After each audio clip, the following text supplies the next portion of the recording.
Welcome back to my channel. आप सभी को हैप्पी रिपब्लिक डे। इससे पहले के पार्ट में हम लोगों ने देखा था कि वोइंग और शुयांग यहाँ मस्ती चल ही रही थी।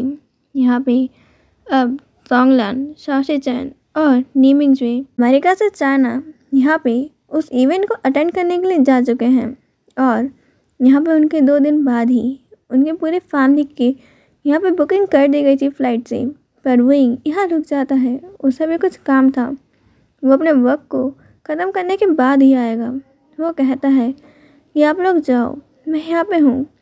यहाँ पे चांगसा सरन जाते हुए कह रही थी, वोइंग टाइम से मेडिसिन ले लेना और हाँ, जब भी तुम मेडिसिन लो मुझे टेक्स्ट कर देना, वरना तुम जानते हो मुझे तुम्हारी कितनी टेंशन होगी। विंग की पूरी फैमिली विंग को लेकर ओवर प्रोटेक्टिव है। ऐसा विंग भी अपनी फैमिली के लिए ओवर प्रोटेक्टिव और पॉजिटिव है। पर हाँ, उनका ख्याल रखना, ये कौन सी चिड़िया का नाम होता है जो विंग ने आज तक देखी भी नहीं। वो अपनी मॉम और अपने ब्रदर्स को बोल देता है, हाँ मैं ध्यान रखूँगा और मैं सारी मेडिसिन लूँगा। वैसे भी मैं कुछ दिनों में वहाँ आने ही वाला हूँ। यहाँ पे नेहोसन कहता है, हाँ तुम वहाँ तक आओगे और हमें पता चल रहा है कि हमारा पेशेंट बीमार है। विंग कहता है, नेहोसन। मैडम चांगसा सरन कहती, गलत क्या बोला उसने? यहाँ पे तो मेडिसिन कौन से समय तुमने खुद से हाथ करके लिए, जरा एक बार भी गिनाना मुझे। कहता है, अच्छा मॉम अब आप लेट हो रही हो, आपको यहाँ से जाना चाहिए। और वो युआन के चीक्स पे किस करने के बाद कहता है, युआन तुम यहाँ पे अब ग्रैंडमा का ख्याल रखना। और अब वो सबको बाय कर देता है। यहाँ पे वेनिंग कहता है, मैं यहाँ रुक जाता हूँ, मैं तुम्हारे साथ ही आ जाऊँगा। मैं कहता है, तुम्हारी ज़रूरत नहीं है, मैं खुद हैंडल कर लूँगा। चांगसा सरन कहते, बिल्कुल नहीं, वेनिंग रुक रहा है तुम्हारे साथ, वो कहीं नहीं जा रहा है। वेनिंग यहाँ पे अब विंग के साथ रुक जाता है और सब लोग यहाँ पे अब चाइना के अंदर इवेंट के लिए निकल चुके थे। यहाँ पे आने के बाद से ही चांगसा सरन ने इस जगह पे अपनी कंपनी के बारे में वर्क करना स्टार्ट कर दिया था। नीमिंगज्वे ने भी यहाँ पे अपनी कंपनी और यहाँ के लोगों के बारे में पता कर रहे थे। और आज का दिन यहाँ पे था अवार्ड सेरेमनी वाला दिन। एक करके सारे कंपनी के सीईओज वहाँ आ रहे थे और उन सब का ही यहाँ पे रिपोर्टर्स बेसब्री से इंतज़ार कर रहे थे। उन सभी के आते ही यहाँ पे स्टेज पे भी उन्होंने आज तक क्या क्या वर्क किए हैं और उनकी कितनी कंपनीज हैं, इन सारी चीज़ों के बारे में वहाँ बताया जा रहा था। रिपोर्टर्स और सभी लोगों के बीच में उड़ने वाला सबसे ज़्यादा सवाल था कि उनमें से किसी ने अभी ईलिंग पैट्रियार्क यानी कि यहाँ पे वर्ल्ड का सबसे बड़ा सबसे फर्स्ट बिलियनर ओमेगा आज तक नहीं देखा। आखिर वो है कौन जिसने ये टैग हासिल करा है, वो दिखता कैसा है। यहाँ पे ये सारे सवाल सबके बीच में थे। विंग के फैमिली या फिर किसी भी मेंबर के बारे में कोई भी डिटेल यहाँ किसी को नहीं पता, क्योंकि विंग अपनी फैमिली के प्राइवेट लाइफ को प्राइवेट रखना चाहता है। इसलिए विंग के पीएस ये सारी डिटेल्स को इंटरनेट से तुरंत ही हटा दिया करते थे अगर गलती से कुछ वहाँ पहुँच भी जाए। यहाँ पे बातों में चल रहा था कि विंग भले एक ओमेगा है और वो वीक हो सकता है, पर उसकी यहाँ पे जितने भी कंपनी के आइडियाज़ होते हैं वो बहुत स्पेशल होते हैं। वहाँ पे एक रिपोर्टर बता रही थी कि जो ईलिंग पैट्रियार्क है, भले ही वो एक ओमेगा है, पर उनकी मेंटल स्ट्रेटजीज बहुत अच्छी हैं और कोई भी उनके आइडियाज़ को मना नहीं कर सकते। इतने कम टाइम में ही वो यहाँ पे दुनिया के सबसे पहले बिलियनियर ओमेगा बन चुके हैं। एक रिपोर्टर कहता है कि उन्हें देख के तो ऐसी वाइब्स आती हैं जैसे कोई डोमिनेटिंग अल्फा हो। उनका फेस भले ही बहुत खूबसूरत है और वो हमेशा एक्सप्रेशन लेस रहते हैं, तब भी उनकी खूबसूरती कभी कम नहीं होती। और यहाँ पे उनका ऑरा ऐसा है कि कोई अल्फा भी उनके सामने कांप जाए। पूरी जगह में सिर्फ विंग के बारे में ही बातें हो रही थी। यहाँ पे बहुत सारी लग्जरियस कार्स आने लगती हैं और उनमें से डोर खुलता है और अब शाओशी-चैन उतरते हैं। यहाँ पे शाओशी-चैन को उतरता देख सभी रिपोर्टर्स को यही लगता है यही ईलिंग पैट्रियार्क है।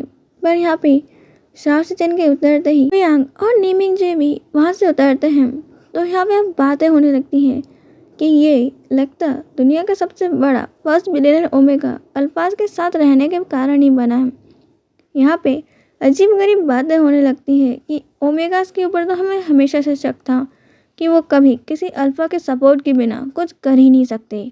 फैशन इंडस्ट्री की सबसे बड़ी कंपनी चांगसा सरन की सनफ्लावर कंपनी की तरफ से चांगसा सरन आती हैं और यहाँ पे सभी रिपोर्टर्स अब उन्हें भी घेर लेते हैं। उनके बारे में सब जानना चाहते थे। और नीमिंग जुए की सनलाइट कंपनी से वो आता है और नीमिंग जुए अब यहाँ पे आके कहते हैं जो इवेंट को यहाँ पे मैनेज कर रहे थे कि आप क्या यहाँ पे एलिंग पैट्रियार्क और यहाँ पे चांगसा सरन और सनलाइट कंपनी के तीनों टेबल्स एक में मर्ज कर सकते हैं। इवेंट को ऑर्गेनाइज करने वालों को कोई परेशानी नहीं थी, वो सारी टेबल्स को मर्ज कर देते हैं। यहाँ पे शाओशी चैन चुयांग के साथ हाथ होल्ड करके चल रहे थे और यहाँ पे नीमिंग जुए अपनी मॉम के साथ यहाँ पे उन्हें साथ आ रहे थे। सभी लोग यहाँ आके अपनी सीट्स पे बैठ चुके थे और ध्यान से सुन रहे थे कि हर कंपनी के बारे में यहाँ पे होस्ट क्या कह रहे हैं। अब धीरे धीरे करके वहाँ लैंड कंपनी, जैंग कंपनी, जेन कंपनी, वे कंपनी के यहाँ पे सीईओस आने लगते हैं। उन सभी को सभी लोग देख रहे थे और उन सभी के बारे में बता रहे थे। वे अब एंट्री होती है वे चांगसे की। उन्हें देख के चांगसे सरन का मूड पूरा ही ऑफ हो जाता है और वो यहाँ पे अब दूसरी ओर देखने लग जाती हैं। उन्हें कोई इंटरेस्ट नहीं था इस इंसान के बारे में कुछ सुनने का। यहाँ पे उन्हें देख के नीमिंग जुए को बहुत बुरा लग रहा था। वो वेक चांगसे को बहुत गुस्से में देख रहे थे और अब वो कुछ चीज़ें याद करने लगते हैं कि उन्होंने उनकी मॉम की और यहाँ पे चांगसा सरन की बातें सुनी थी कि कैसे वुइंग की तबीयत एक बार बहुत ख़राब थी और चांगसा सरन अकेली यहाँ पे वुइंग को लेकर हॉस्पिटल में जा रही थी, अपनी कंपनी को संभाल रही थी और सब कुछ वो खुद अकेले कर रही थी। खाना बनाना, अपने बेबी को संभालना और कंपनी को होल्ड करना और ऊपर से ये अल्फाज हमेशा इन कंपनी को गिराने का कोई बहाना नहीं छोड़ते। ये दुनिया में ये ओमेगास का काम करना इतना मुश्किल होता है। नीमिंग जुए याद करते हैं जैसे यहाँ पे चांगसा सरन और वे चांगसे की शादी एक यहाँ पे लव मैरिज थी। यहाँ पे मैडम चांगसा सरन की फ्रेंड्स थी। यहाँ पे मैडम लैन, मैडम जियांग और मैडम ने ये कॉलेज के टाइम से ही बेस्ट फ्रेंड्स थे और चांगसा सरन और वे चांगसे की मैरिज यहाँ पे लव मैरिज थी। पर जंग फैमिली उन्हें प्यार करते थे पर वो कुछ कर नहीं पाए। लैन कुरैन और मैडम लैन की भी लव मैरिज हुई। मैडम यू यहाँ पे जंग फैमिली से प्यार करती थी पर जंग फैमिली मैडम चांगसा सरन से प्यार करते थे। पर उनकी शादी होने के बाद भी उन्होंने बहुत टाइम तक यहाँ पे मैडम यू के रिश्ते को मना किया। पर आफ्टर ऑल उन्होंने उनके साथ अरेंज मैरिज कर ली। पर उसके बाद उन्होंने अपने हस्बैंड की सारी ड्यूटीज़ अच्छे तरीके से निभाई, जिससे कॉलेज के टाइम से ही नफरत करती आ रही मैडम यू को बहुत गुस्सा आता था। चांगसा सरन को ही हमेशा ऐसा क्यों होता है, हमेशा उन्हें सब अच्छे से ट्रीट क्यों करते हैं। शायद उनका यहाँ कर्ज काम कर गया। चांगसा सरन ने एक बहुत प्यारे से क्यूट से बेबी बॉय को जन्म दिया पर वो वीक था। यहाँ पे वो हमारा बेबुशान है, वो एक बर्थ के टाइम से बहुत ज़्यादा वीक था और यहाँ पे डॉक्टर्स ने उन्हें विंग का ख्याल रखने को कहा और मिस्टर वे को कहा कि यहाँ पे आपकी वाइफ की अब दूसरी प्रेगनेंसीज में थोड़ी कॉम्प्लिकेशंस हैं। यहाँ पे मिस्टर वे कहते हैं ऐसा नहीं हो सकता, मुझे ओमेगा सन नहीं चाहिए।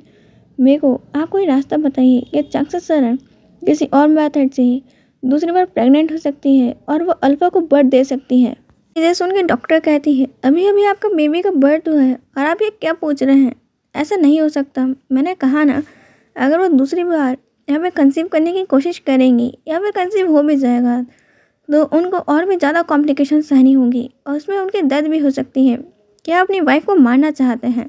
ये कहकर डॉक्टर वहाँ से चली गई। पर उसके बाद से ही चांगसा सरन के साथ यहाँ पे उनके फैमिली में अच्छे से ट्रीट नहीं होने लगा। मिस्टर वे हमसे दूर रहते हैं, बिन मतलब में उन पर चिल्ला दिया करते हैं, वो एक अच्छे से बात नहीं करते हैं और हमेशा उसे यहाँ पे ऐसे ट्रीट करते हैं जैसे वो उनका सन भी ना हो। उसे देखना तक पसंद नहीं करते।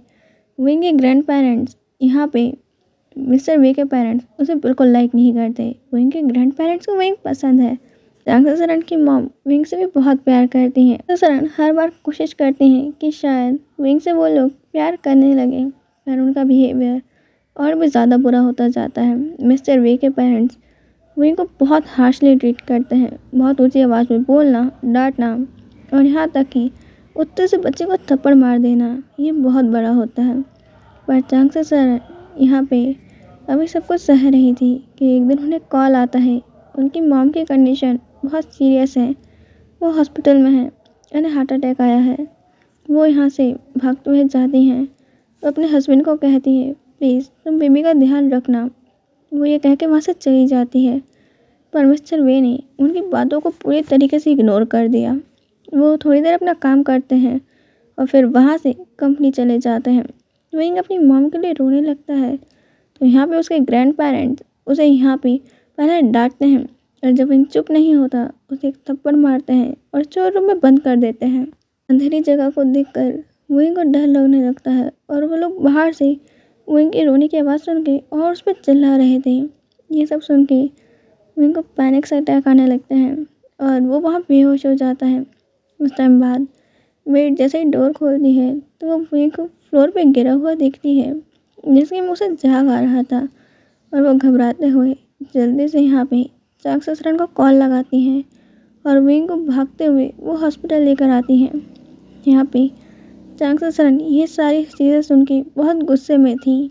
यहाँ पे वो अपने घर जाती हैं और अपने हस्बैंड पे चिल्लाने लगती हैं कि क्या तुम खुद के बच्चे को मारना चाहते हो? आखिर वो सिर्फ ओमेगा है, क्या तुम इस चीज़ के लिए उसे मार डालोगे?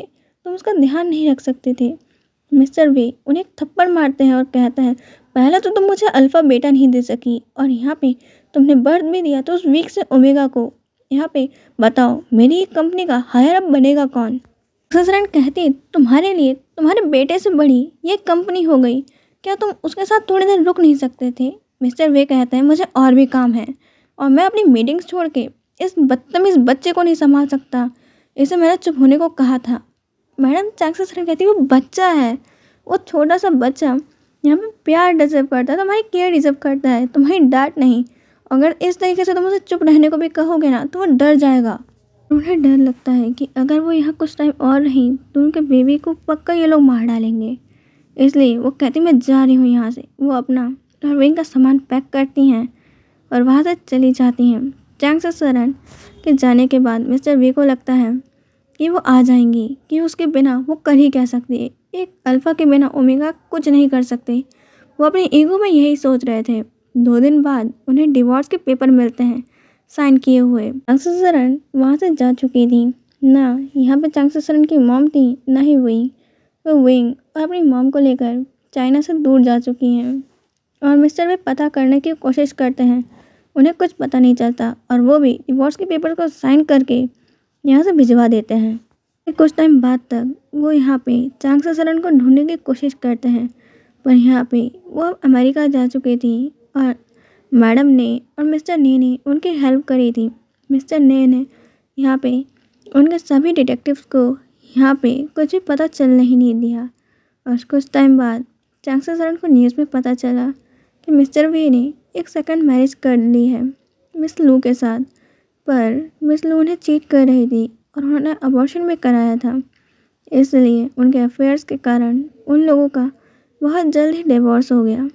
चांग ससुराल को उस समय बहुत बुरा लगा था कि मिस्टर वे ने इतनी जल्दी मूव ऑन कर लिया। वो उनसे प्यार करती थी, पर अपने बेबी को देखकर और उसकी कंडीशन को देखकर वो अब सब भूल गई और सिर्फ उन्होंने अपने बेबी रेवशन के ऊपर ही फोकस किया। हिमिंग जो सोचते हैं कि सिर्फ वहाँ पे उन सब में मैं बड़ा था, इसलिए मुझे सब पता है और मैं समझ भी सकता था यहाँ पे मॉम ने कितना ज़्यादा सफ़र किया। नीमिंग जो यहाँ पे मैडम ने के सामने भी चांग ससुराल को मॉम बुलाता था, उन्हें कोई परेशानी नहीं थी। और नीमिंग जो सोचते हैं और आज मॉम के सामने ये लोग फिर से हैं। अच्छा हुआ अभी वही यहाँ पर नहीं है, पता नहीं उसे इन लोगों को देख के क्या क्या फेस करना पड़ता। यहाँ पर इनकी पूरी कंपनी को मैं बर्बाद कर दूँगा। निमिंग जो यही सोच रहे थे कि यहाँ पर अब लैंड कंपनी के बारे में सब लोग बताने लगते हैं। धनवाग जी यहाँ पे एक मॉडल, बाइक रेसर और एक बिजनेसमैन भी है और वो कितना ज़्यादा सक्सेसफुल है। यहाँ पर लैंड फैमिली के बारे में सुन के चांग ससुराल मैडम लैंड की तरफ देख रही थी और यहाँ पर मैडम लैंड भी उन्हें देख के बहुत ज़्यादा खुश थी। आज के लिए इतना ही, हम मिलेंगे नेक्स्ट पार्ट के अंदर। बाय।